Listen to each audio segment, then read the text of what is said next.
Bien, bonjour à toutes et tous. Soyez les bienvenus dans cette rencontre annuelle de l'ORECA, l'Observatoire régional et territorial énergie-climat-air de Bourgogne-Franche-Comté. Donc moi, je suis Pascale Repelin, donc je travaille à Alter. Et c'est une rencontre que les équipes d'Atmo, Bourgogne-Franche-Comté et Alter ont l'habitude de proposer maintenant chaque année. Donc l'équipe d'Atmo se présentera juste après. Donc ça nous permet de faire un point déjà avec vous sur les travaux de l'Observatoire, et puis on vous propose généralement des temps d'échange sur différents sujets de préoccupation, que ce soit autour des données, mais aussi avec des éclairages d'experts ou des retours d'expérience. Et je dois dire que aujourd'hui, c'est une grande joie de se retrouver de nouveau en présentiel, parce qu'on a fait plusieurs années en mode webinaire, et puis dans cette salle où la région nous accueille. Voilà, donc je vais passer la parole à Stéphanie Mode, vice-présidente de la région en charge de la transition écologique, pour une introduction. Merci, bonjour à tous et à toutes. Donc au nom de la région et de Marie-Guide Dufay, je vous souhaite la bienvenue donc, dans notre salle de la commission permanente. Nous tenons toutes nos commissions permanentes dans cette salle à Besançon. Alors, vous rappelez donc effectivement, je m'occupe à la région de la transition écologique. Alors, dans ce court mot, en fait, de ces deux mots, ça recouvre beaucoup plus parce que j'ai tout ce qui concerne la transition énergétique, aussi bien sur le volet efficacité que développement des énergies renouvelables. J'ai tout ce qui concerne la biodiversité, l'environnement, l'économie circulaire, déchets, eau, et une petite partie aussi sur l'alimentation. Voilà donc un petit transition écologique, mais qui recouvre ce qui nous amène aussi aujourd'hui, hein, c'est-à-dire comment on va pouvoir, à travers les données qui sont données par rapport à toutes les expérimentations qui sont faites, comment on va pouvoir continuer à essayer de réguler ce dérèglement climatique tout en s'adaptant maintenant, parce qu'il va vraiment falloir s'adapter. Alors, le contexte pour la région, très rapidement, hein, nous avons un plan de mandat donc, qui est vraiment dans la transition écologique, qui est vraiment la colonne vertébrale. Avec cette accélération du dérèglement climatique, les problématiques qui sont les nôtres maintenant et qui étaient encore quasi inconnues il y a une dizaine d'années, je veux parler bien sûr de la sécheresse récurrente, de l'absence d'eau, des forêts qui brûlent, les forêts du Jura, les forêts du Morvan, des choses qui étaient totalement impensables il y a encore une dizaine d'années, de l'absence d'eau dans certains endroits, notamment dans le Haut-Doubs. Donc beaucoup de choses à faire, et je rappelle donc que la région est chef de file de l'action climatique et énergétique, que nous avons une déclinaison donc REPOS, région à énergie positive horizon 2050, une feuille de route énergie-climat avec des points d'étape 2026-2030, et que plus que jamais, nous avons besoin de connaissances, que ce soit sur les énergies renouvelables, sur l'énergie, sur la consommation, sur les polluants, que nous avons plus que besoin d'évaluation, qui est souvent un peu le parent pauvre. On fait beaucoup de choses, on prend guère le temps d'évaluer ce que l'on fait, et de lieux d'échange, de partage de connaissances, encore une fois, sur les productions d'énergie, sur les consommations, sur les émissions de gaz à effet de serre, sur les pollutions. Alors, je remercie bien évidemment le travail qui est accompli, et je salue donc le travail que réalise Alter, que je connais de longue date et dont je suis vice-présidente, et d'Atmo BFC, que j'ai appris à connaître depuis 2 ans. Et je vous remercie vraiment tous pour le travail que vous accomplissez. Alors, cet observatoire régional énergie-climat-air, donc qui regroupe à la fois Alter, BFC, Atmo, et sans oublier le laboratoire THEMA, qui est très important aussi. Eh bien, c'était un outil de production, de diffusion de connaissances, d'analyse et d'échange sur les enjeux atmosphériques, énergétiques et climatiques en Bourgogne-Franche-Comté. Donc, vous avez vraiment un rôle extrêmement important. Ces travaux de l'Observatoire s'inscrivent dans une approche globale de développement durable et s'appuient sur la plateforme Opter. Alors, on dit Opter, pas Optir, Opter, j'imagine, si jamais, Opter, voilà, avec 2 E. C'est vraiment un observatoire et une plateforme qu'il faut vraiment qu'on fasse connaître encore Encore une fois, je vais redire aussi avec la région, donc on a tout un travail en cours sur des webinaires, et là je remercie vraiment Atmo et la direction de la transition énergétique, Julie, pour tout le travail qui est accompli sur ces webinaires qui font vraiment, je pense déjà, qui fonctionnent très bien, qui sont, donc vous pouvez revoir. J'en profite pour le dire là parce que c'est vraiment en lien avec Opter et c'est vraiment la déclinaison territoriale de cette plateforme-là et de cette plateforme qui peut vraiment permettre au niveau des territoires d'avoir vraiment des chiffres très précis pour les accompagner sur leur démarche climat-énergie. Donc, très heureuse d'être avec vous ce matin pour ces rencontres annuelles de l'Oreca. Effectivement, on a le plaisir de se retrouver tous ensemble à Besançon, dans cette salle Edgar Faure. Et donc sur des thématiques ce matin qui sont vraiment extrêmement importantes. Logement, mobilité, usage numérique, effectivement. Des interrogations qui sont aussi rejoignent celles de la région puisque nous sommes en train de travailler, de plancher sur la thématique de l'attractivité en région Bourgogne-Franche-Comté avec l'ensemble des collectivités aussi. Et effectivement, dans ces travaux-là, ressortent tout ce qui concerne les nouveaux usages. Quelle est la mobilité? Quelles sont les mobilités? Quels sont les logements? Est-ce que vraiment on a des déplacements de population ou pas par rapport à l'après-Covid?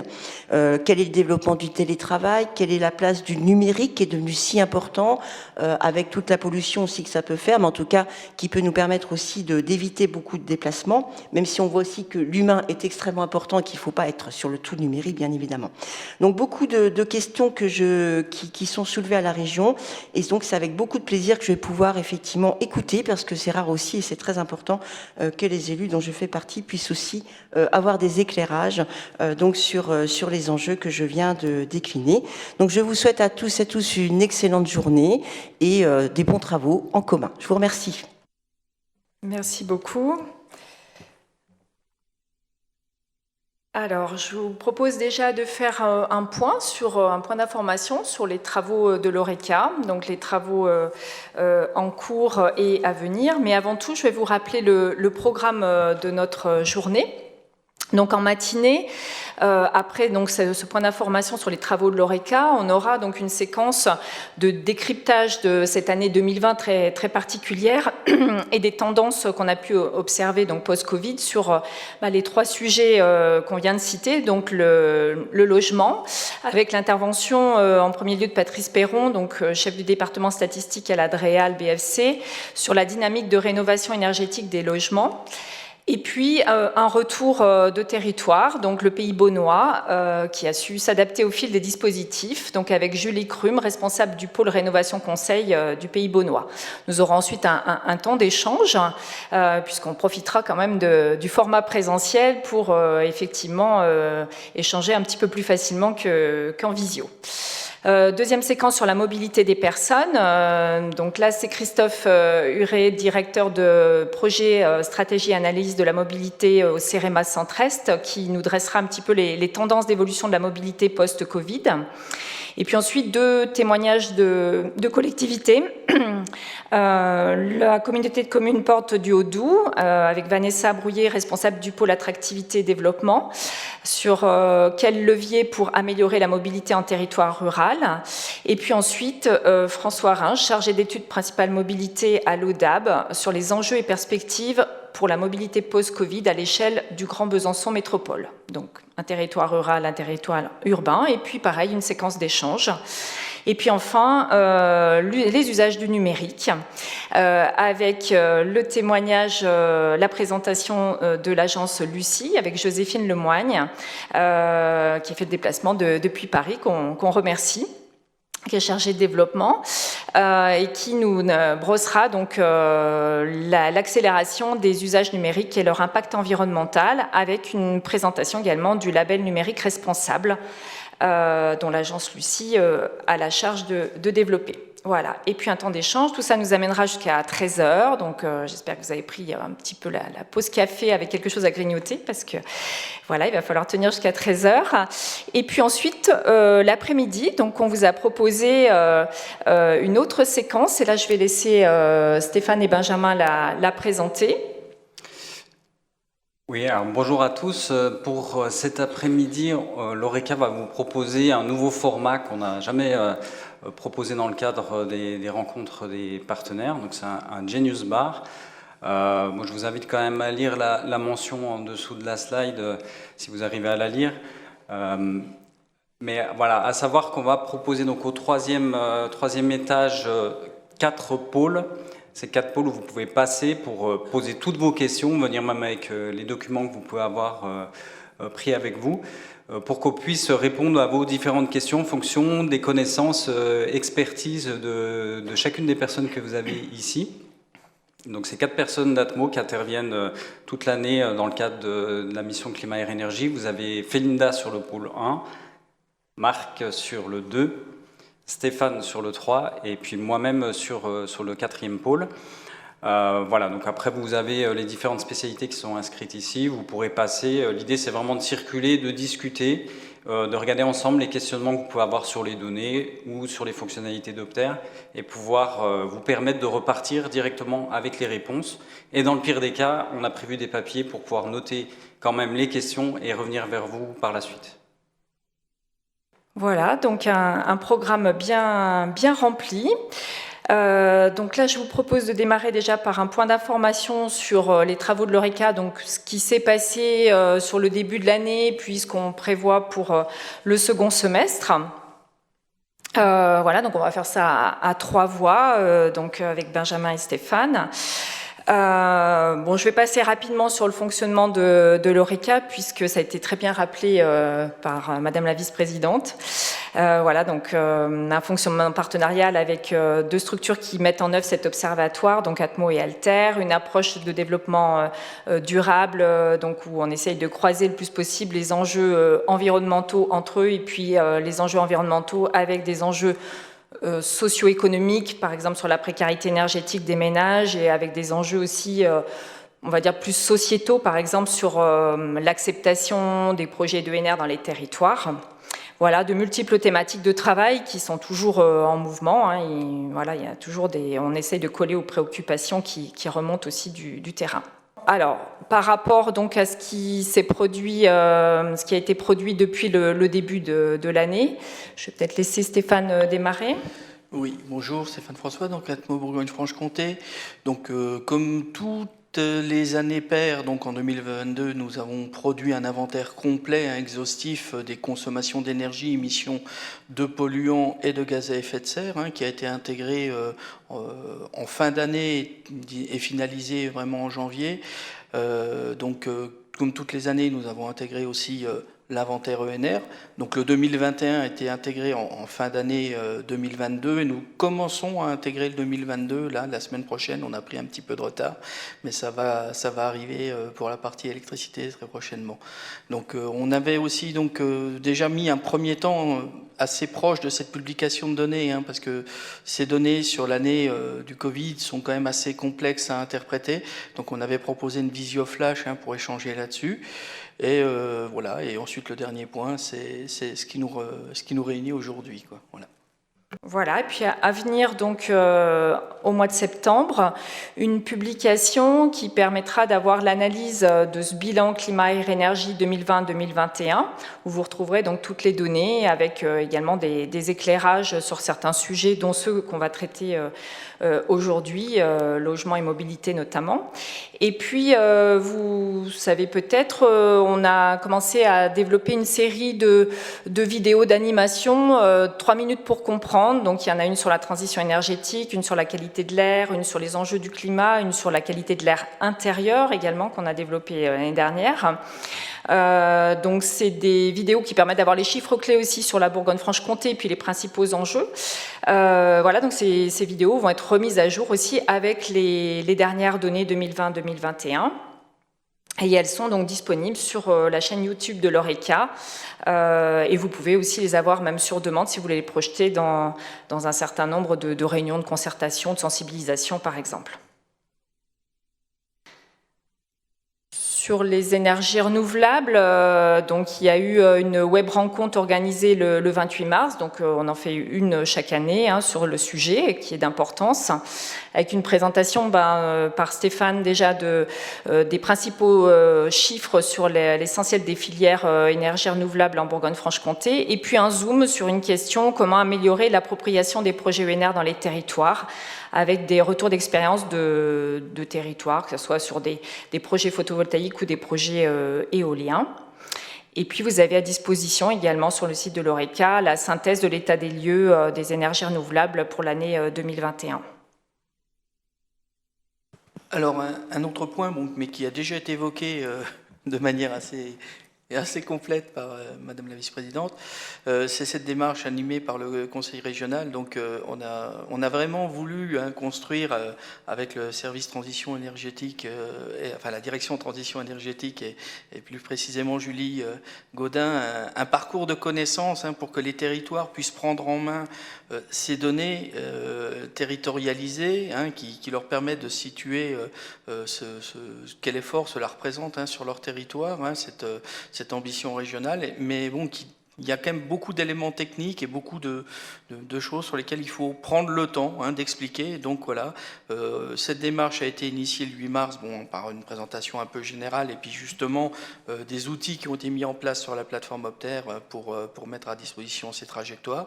Et donc ensuite, on a commencé à dérouler une première partie orientée sur la maîtrise de l'énergie autour des bâtiments et des transports. Et puis maintenant, on passe depuis donc celui du 6 juin sur la question des productions d'énergie renouvelable, quoi. Et ça va bien sûr se poursuivre à l'automne avec d'autres thématiques qui seront, je pense, peut-être bientôt annoncées. Julie, je ne sais pas si tu veux les annoncer, si tu les as déjà en complément. Oui, alors normalement vous allez bientôt recevoir les invitations dans le courant du mois de juillet pour le prochain webinaire qui aura lieu le 13 septembre et qui sera sur la thématique de la biomasse solide et de la chaleur renouvelable. Et puis ensuite, on aura encore un rendez-vous en octobre et un rendez-vous en novembre, dont on vous communiquera les dates prochainement. Merci. Benjamin ? Donc, concrètement, depuis le 8 mars, les territoires ont accès donc maintenant à ces trajectoires du scénario REPOS territorialisé. Ces trajectoires ont été intégrées dans la plateforme Opter et à travers le module trajectoire et suivi des objectifs, vous avez à votre disposition plusieurs tableaux de bord, 3 pour être exact, un premier sur la maîtrise de l'énergie, un second sur le développement des énergies renouvelables et un troisième sur les émissions de gaz à effet de serre. Donc on peut voir sur la slide suivante comment ça se matérialise. Ici, c'est vraiment un extrait pour vous montrer un petit peu la logique qu'il y a derrière cet outil-là qui exploite les trajectoires. Vous avez un graphique, donc un tableau de bord est composé de plusieurs graphiques qui permettent de suivre la situation du territoire par rapport aux différentes trajectoires qu'on va avoir dans l'outil. Sur la gauche, on voit la trajectoire déclinée du scénario REPOS et puis la situation actuelle du territoire pour voir est-ce qu'on s'inscrit dans cette trajectoire-là. Et puis cet outil-là, il permet aussi aux territoires d'ajouter leurs propres objectifs. Et donc d'intégrer ici dans l'exemple à droite, donc c'est l'exemple d'un objectif PCAET, et puis la trajectoire donc pour arriver à cet objectif-là. Au-delà de ça, vous allez avoir des indicateurs qui permettent de dire est-ce que je m'éloigne de la trajectoire qui me conduit à l'objectif ici 2050, est-ce que je suis dans les clous, et puis quel est le taux de réalisation aussi de cet objectif final. Alors pour plus d'informations, vous avez la visioflash qu'on a réalisée le 4 avril et vous pouvez nous faire la demande pour qu'on vous transmette le replay. Alors d'autres nouveautés ici concernant les données. On a réalisé la mise à jour complète de tout ce qui porte sur le trafic routier la semaine dernière, donc il y a exactement une semaine. Alors pour quelles raisons on a fait cette mise à jour-là? Tout d'abord, il faut savoir que depuis la création de l'Oreca, donc la fusion des deux anciens observatoires, les méthodes étaient hétérogènes entre la Bourgogne et la Franche-Comté sur la partie transport routier. D'un côté, on disposait d'un modèle régional de transport, de l'autre côté, on ne disposait pas de ce type d'outils. À savoir aussi qu'Atmo BFC, depuis 2021, a développé un outil qui s'appelle OPSAM, qui permet de faire une modélisation fine du trafic routier, véhicules légers et poids lourds, et que cet outil-là apporte une forte plus-value en termes de connaissances sur les flux de trafic véhicules. Et également, on a une nouvelle plateforme au niveau national qui est mutualisée au sein de la fédération Atmo France, qui a été développée pour le calcul des émissions et le calcul des consommations d'énergie. Et ce module-là sur le routier est disponible depuis le début d'année. Donc c'est toutes ces raisons-là qui ont justifié le choix d'apporter des données qui sont homogènes, cohérentes dans le temps. C'est le travail qu'on a donc réalisé la semaine dernière. Alors, qu'est-ce qu'apporte ce nouvel outil OPSAM qui est une des principales raisons du travail qu'on a engagé? Il permet d'apporter, comme je disais, du coup, une homogénéité sur l'ensemble des territoires de Bourgogne-Franche-Comté au niveau méthodologique, en même temps de mieux représenter les flux, que ce soit les flux de véhicules légers et les flux de véhicules poids lourds, puisqu'on modélise directement les flux de poids lourds, et même à l'échelle européenne. Et également de produire des scénarios à l'horizon 2050. C'est une suite qu'on peut du coup imaginer par rapport aux travaux de déclinaison des objectifs SRADET. Et puis d'apporter globalement des enjeux de connaissances sur la mobilité à travers des scénarios qui peuvent être produits, notamment une meilleure connaissance du trafic subi par les territoires, le trafic de transit, par exemple poids lourd, et des questions aussi d'accessibilité, etc. Donc vraiment une connaissance améliorée. Et sur la slide suivante, vous allez voir dans le cadre de l'ORECA comment on utilise OPSAM en interne au sein d'Atmo. Donc vous avez OPSAM en haut à gauche qui permet de faire ces scénarios de trafic routier. On a recalculé donc tout l'historique sur ces scénarios de trafic. Ces scénarios-là sont intégrés dans l'outil dont je vous parlais tout à l'heure qui s'appelle Prism, qui est disponible depuis le début d'année pour faire le calcul des émissions de polluants de gaz à effet de serre et des consommations d'énergie. Et en sortie de Prism, on va pouvoir alimenter la plateforme Opter. C'est le travail donc, du coup réalisé la semaine dernière avec une mise à jour de toutes les composantes en lien avec le routier pour les années 2008, 10, 12, 14, 16, 18 et 2020. À savoir également qu'on utilise ces sorties-là pour nos plateformes de modélisation de qualité de l'air. Voilà. Donc après, bon, je ne vais pas rentrer dans le détail sur l'exploitation aussi qu'on peut en avoir, plus des données de trafic. Vous avez vu qu'il y a OPSAM Web, c'est une plateforme qui est en cours de déploiement et qui permet d'avoir ici des indicateurs purement sur la mobilité. Voilà, comme je le signalais, il y a beaucoup d'informations qui peuvent ressortir de cet outil OPSAM.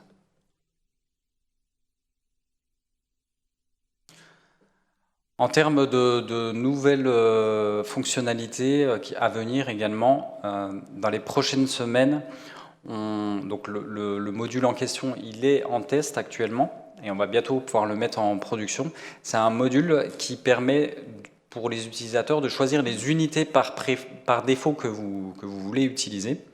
Comme vous le savez peut-être, les consommations d'énergie, elles sont intégrées dans Opter en kilotep, sauf que peut-être vous préférez les utiliser en gigawattheure.